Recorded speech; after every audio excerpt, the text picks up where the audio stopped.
اعوذ باللہ من الشیطان الرجیم بسم اللہ الرحمن الرحیم وَلَقَدْ يَسَّرْنَا الْقُرْآنَ لِلذِّكْرِ فَهَلْ مِن مُدَّكِرٍ صدق اللہ العظیم۔ میرا نام ہے حافظ سعید الرحمن اور میں 10ویں کلاس کا اسٹوڈنٹ ہوں۔ اب ہمارا ٹاپک ہے فعل کا استعمال۔ اس سے پہلے ہم نے ضمائر کے دو اقسام پڑھی تھی، ایک علیحدہ آنے والی اور ایک جڑ کر آنے والی۔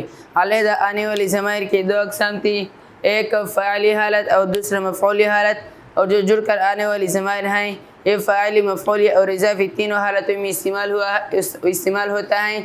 علیحدہ آنے والی ضمائر میں سے ہم نے فاعلی حالت پڑھی تھی اور مفعولی حالت رہ گئی تھی۔ اسی طرح جڑ کر آنے والی ضمائر میں بھی ہم نے فاعلی حالت اور اضافی حالت پڑھی تھی۔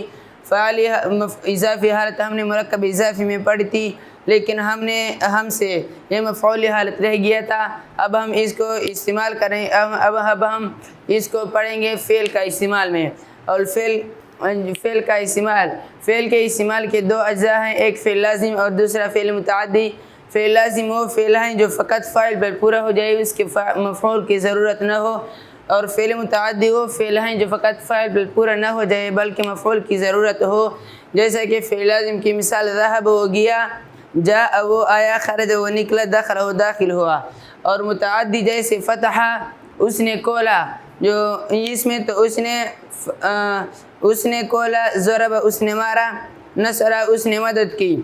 دیکھو اس کے تفصیل کے لیے ہم ایک مثال لکھتا ہوں۔ حامد نے محمود کو مارا۔ ہم نے جملہ فعلیہ کو جب ہم اردو میں استعمال کریں تو اس میں سب سے پہلے فاعلی حالت ہوتا ہے، جیسے کہ حامد نے، یہ فاعلی حالت ہے، محمود کو یہ مفعولی حالت ہے، اور مارا جو فعل ہیں وہ آخر میں استعمال ہوا ہیں جو فعل ماضی ہیں۔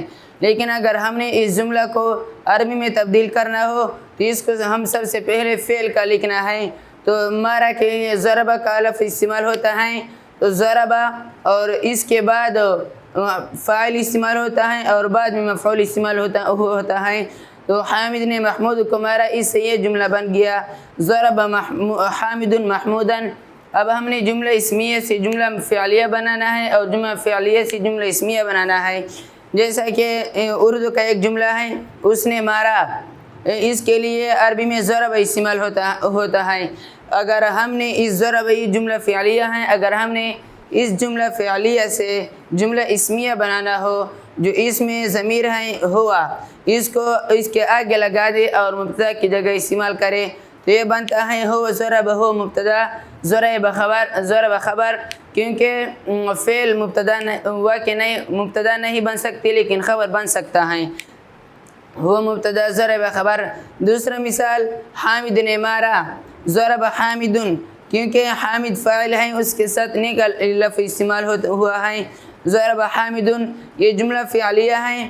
اگر ہم نے اس جملہ فعلیہ سے جملہ اسمیہ بنانا ہو تو ہم جو فعل ہیں، جو اسم ہے، یہ اسم مبتدا واقع ہوتی ہیں، اس لیے ہم نے اسم کو مبتدا بنانا ہے اور فعل کو خبر، تو حامد مبتدا، ضرب خبر، یہ مل کر جملہ اسمیہ۔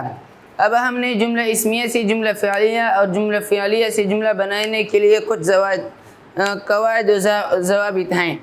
دیکھو، اگر جملہ اور دوسرا مثال ہے حامد نے اس کو مارا، دیکھو اس مثال میں یہ مفعولی حالت استعمال ہوتی ہیں جو ہم سے رہ گیا تھا۔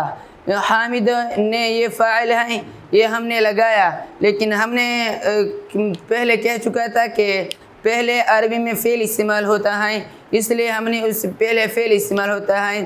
مفعولی حالت کو ہم اس طرح پہچانیں گے کہ اگر مفعول سے پہلے فعل کے متصل جو ضمیر آ جائے مفعول کی جگہ پر، اسے ہم مفعول بھی کہلاتے ہیں۔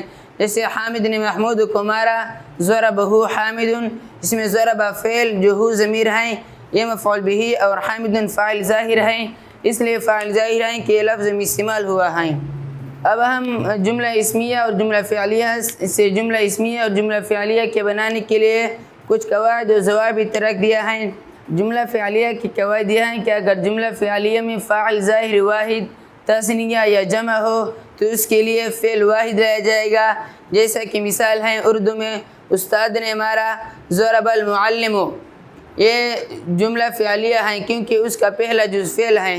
اگر ہم نے اسے جملہ اسمیہ بنانا ہے تو ہم نے اس اسم کو پہلا جز بنانا ہے، کیونکہ ہم نے جملہ کے دو اقسام پڑھی تھی کہ اگر جملہ کا پہلا جز فعل تھا تو جملہ فعلیہ، اور اگر جملہ کا پہلا جز اسم تھا تو جملہ اسمیہ۔ تو ہم نے اسے جملہ اسمیہ بنانا ہے، تو ہم نے اس اسم کو مبتدا کی جگہ، اور مبتدا ہمیشہ خبر سے پہلے ہوتی ہیں، تو المعلم ضرب، اور جملہ اسمیہ میں مبتدا اگر واحد تثنیہ یا جمع ہو تو خبر بھی واحد تثنیہ اور جمع لایا جائے گا، جیسا کہ اس کے لیے ضرب المعلمان، ضرب فعل، المعلمان فاعل، لیکن اگر ہم نے اس سے جملہ اسمیہ بنانا ہے تو جس طرح مبتدا ہوتی ہیں ویسے ہی خبر، المعلمان تثنیہ ہیں تو اس کے لیے خبر بھی تثنیہ لایا جائے گا، تو یہ بنتا ہے المعلمان ضربا۔ اور ضرب المعلمون یہ جملہ فعلیہ ہیں، اگر ہم نے اسے جملہ اسمیہ بنانا ہے تو جس طرح مبتدا ویسے ہی خبر، تو یہ بنتا ہے المعلمون ضربوا۔ اگر آپ نے اس سبق میں کسی بات کا پوچھنا ہو تو آپ کمنٹ بھی کر سکتے ہیں، کیونکہ ہمارا جو چینل ہے وہ صرف خالص قرآن شریف کو سمجھانے کے لیے ہے، اس کے علاوہ کوئی مقصد نہیں۔ اللہم انی اسألک علما نافعا رزقا طیبا وعملا متقبلا۔